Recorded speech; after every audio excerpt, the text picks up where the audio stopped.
Shri Anand Kumar, chairman all India forum of real estate regulatory authority, Shri Satish Chandra ji, chairman JNK RERA, all India forum of real estate regulatory authority की governing council की इस बैठक में उपस्थित विभिन्न राज्यों और संघ शासित प्रदेशों के chairman's, Mandeep Kaur, commissioner secretary housing and urban development Jammu Kashmir, urban development department के सभी ऑफिसर्स, गेस्ट, देवियों, सज्जनों और मित्रों, सबसे पहले मैं आप सबका जम्मू कश्मीर में स्वागत करता हूं, अभिनंदन करता हूं। पिछले कुछ दशकों में जिस प्रकार रियल एस्टेट सेक्टर ने प्रगति की है, उसे देखते हुए ये बात कही जा सकती है कि विकसित भारत की परिकल्पना में यह सेक्टर इकॉनमी की रीढ़ बनेगा। और जैसा भी आपके अध्यक्ष आनंद कुमार जी बता रहे थे, 18% तक GDP में योगदान भी देने की सामर्थ्य इस सेक्टर में है। मार्च में जो अनुमान लगाया गया था, अभी आनंद जी ने बताया भी कि GDP में योगदान 7 से 8% के बीच में है। इसकी तेज गति से हो रही वृद्धि के पीछे अगर हम विचार करेंगे तो मुझे लगता है कि उसमें आम आदमी के सपने ज़्यादा हैं।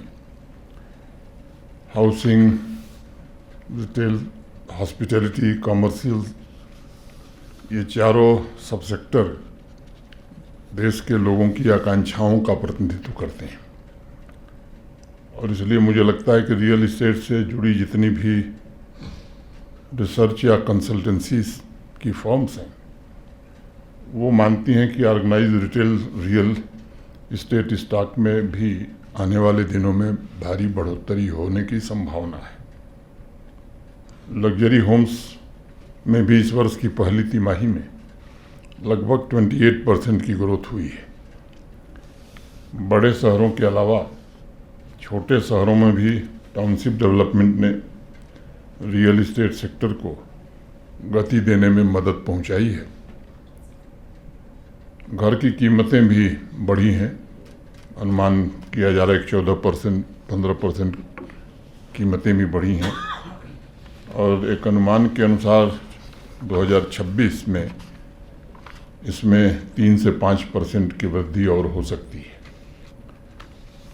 नीतिगत निर्णयों और रिफॉर्म्स ने भी स्वाभाविक रूप से इस सेक्टर को गति भी दी है, एक नई ऊर्जा का संचार भी किया है। प्रधानमंत्री जी के नेतृत्व में टाउनशिप और सेटलमेंट डेवलपमेंट प्रोजेक्ट्स में 100% FDI को मंजूरी भी अब भारत सरकार ने दे दिया है।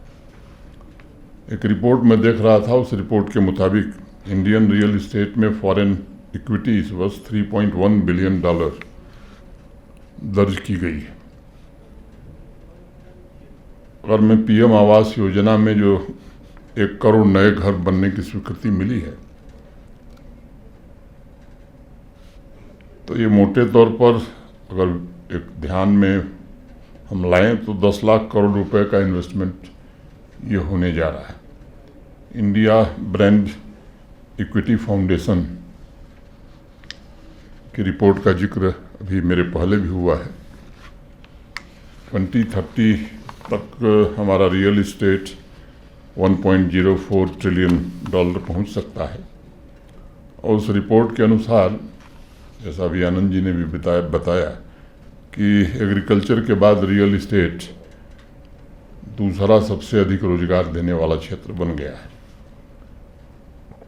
इसके साथ साथ ये भी सच है कि कई दशकों से इस सेक्टर ने अनेक चुनौतियों का भी सामना किया है। इनमें डेवलपर्स के द्वारा, मैं उस शब्द का इस्तेमाल करूं कि नहीं करूं, धोखाधड़ी की कार्रवाई, प्रोजेक्ट्स में देरी, पैसों का दुरुपयोग या साइफनिंग, अनेक ऐसे कारण शामिल थे। ऐसे अनेक उदाहरण हैं जिसमें पूर्ण भुगतान के बावजूद घर खरीदारों को प्रोजेक्ट पूरा होने और उनको घर मिलने में सालों का इंतज़ार करना पड़ा है। इस सभागार में बैठे हुए भी अनेक लोग होंगे जिन्होंने इन दिक्कतों को खुद महसूस किया होगा। ऐसे अनेक डेवलपर्स थे जो एक प्रोजेक्ट का पैसा दूसरे प्रोजेक्ट में लगा देते थे और घर का जो सपना देखने वाले थे उनको छत भी नसीब नहीं हो पाती थी। कर्ज और ब्याज का बोझ जरूर उनका बढ़ जाता था। कई बार खरीदारों को बेहतर सुविधाएं या ज़्यादा रिटर्न का आश्वासन देकर के नॉन अप्रूव्ड प्रोजेक्ट्स में भी निवेश करने के लिए गुमराह किया जाता था। लेआउट प्लान, सुविधाओं और प्रोजेक्ट्स के बारे में गलत जानकारी देना ये तो एक आम चलन सा था। इन सबसे निपटने के लिए बायर्स के सामने कई डेडिकेटेड ग्रीवांस रिड्रेसल मैकेनिज्म भी उस समय उपलब्ध नहीं था, कोई लीगल फ्रेमवर्क भी नहीं था। आज पूरा देश घर का सपना सजोने वाले आम आदमी और सच्चे डेवलपर्स, मैं समझता हूँ कि भारत के प्रधानमंत्री जी के प्रति सभी लोग कृतज्ञ हैं। 2016 में रेरा की स्थापना से एक बात तो तय हो गई कि एक व्यापक रेगुलेटरी फ्रेमवर्क अब देश में स्थापित हो गया है, जो सभी स्टेक होल्डर्स, चाहे वो घर खरीदने वाले हों, डेवलपर्स हों, फाइनेंशियल इंस्टीट्यूशंस हों या गवर्नमेंट हों, इनके हितों को संतुलित रखने में सफलता मिली।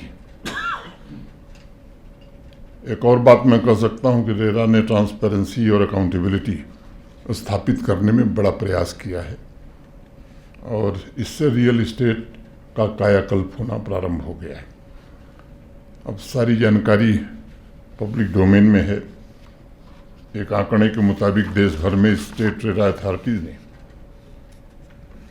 लगभग 1.5 लाख शिकायतों का निवारण करके होम बायर्स को राहत पहुंचाने का काम किया है। लेकिन चुनौतियां समाप्त नहीं होती हैं, बढ़ती ही जाती हैं। और मेरे पूर्व भी आपने जिक्र भी किया, मैं भी मानता हूं कि अफोर्डेबल हाउसिंग ये एक बड़ी चुनौती हमारे भारत जैसे देश के लिए है। रियल इस्टेट में जो प्रगति हुई है, हर वर्ष घर के दाम बढ़ रहे हैं। बड़े और छोटे शहरों में मध्यम वर्ग के सामने एक बड़ा संकट है कि वो अपने लिए छत का इंतजाम कैसे करें। पिछले कई वर्षों में प्राइवेट इन्वेस्टमेंट लग्जरी हाउसिंग में हुआ है। मध्यम वर्गीय परिवारों को सरकार के भरोसे ज़्यादातर छोड़ दिया गया। मुझे लगता है कि अभी ये समय आ गया है और आप सबसे आग्रह होगा कि प्राइवेट सेक्टर और रियल इस्टेट डेवलपर किफ़ायती मकानों को ज़्यादा से ज़्यादा बना सकें। उसमें कैसे उनकी भूमिका बढ़ सकती है, इस पर आप सब 2 दिन जरूर चर्चा करें। एक और चुनौती जो सामान्य रूप से व्यवहारिक रूप में देखने में आती है वो मोनोपोली की है। इस वर्ष जुलाई में एक बिजनेस अखबार में खबर छपी थी और उसने लिखा था कि भारत के टॉप रियल इस्टेट डेवलपर्स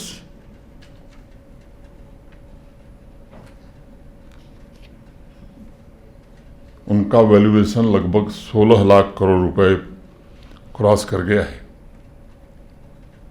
और उसने ये भी कहा कि कुवैत की कुल जीडीपी से ये आगे निकल गया है।